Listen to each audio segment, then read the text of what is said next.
faut qu'on se dise la vérité. Il faut qu'on se dise la vérité. Si on veut réellement déraciner les modes à l'origine du sous-développement de l'Afrique, nous devons encore penser d'où ça vient. Pourquoi les pays africains, qui pourtant ont le potentiel économique important, sont emplois pour des guerres et du terrorisme avec complicité de certains pays occidentaux? Vous voyez ce qui se passe ici, tout près de chez nous. Pourquoi ce silence? Est-ce que la communauté internationale ne voit pas les conséquences?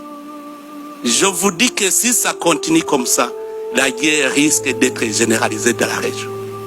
Parce que le peuple ne peut pas se laisser faire.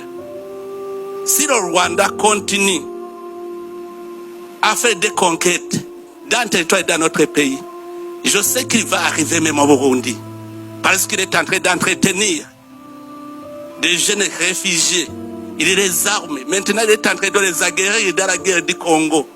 Un jour, il veut venir au Burundi. Nous n'allons pas accepter, la guerre sera généralisée. Nous savons son plan. C'est qu'il est en train de préparer quelque chose contre le Burundi.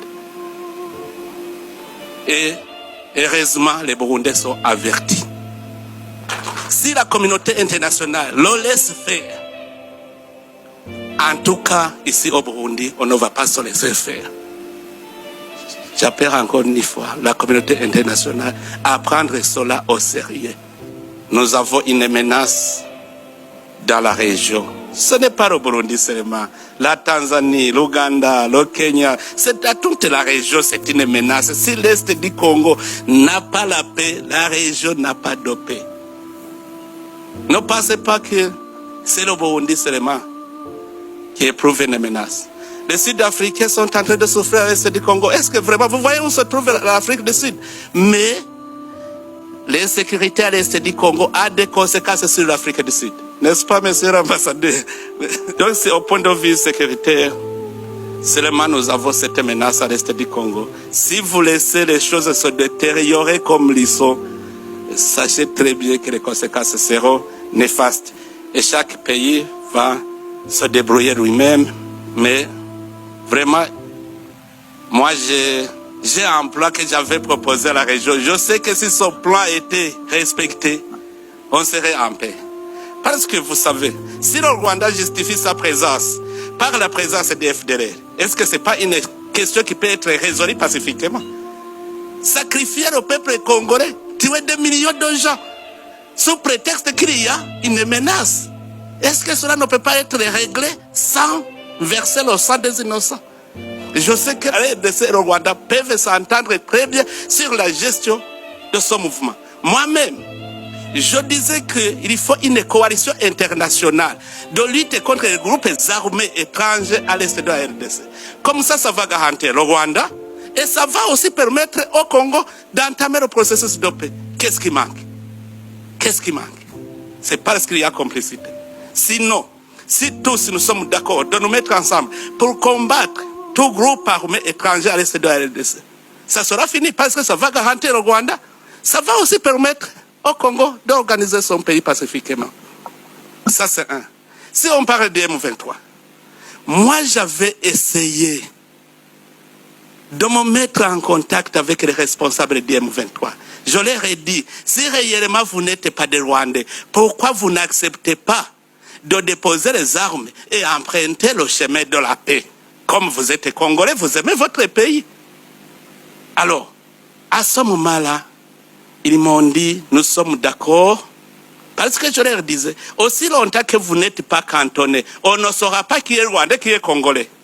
Il faut d'abord aller dans la zone de cantonnement, comme ça les Congolais sont à part, et puis les Congolais vont entamer le processus de paix, et les Rwandais vont rentrer chez eux. Sinon, on va toujours vous considérer comme des Rwandais. Et ils m'ont dit, le problème c'est qu'on nous impose d'être cantonnés dans une zone invivable.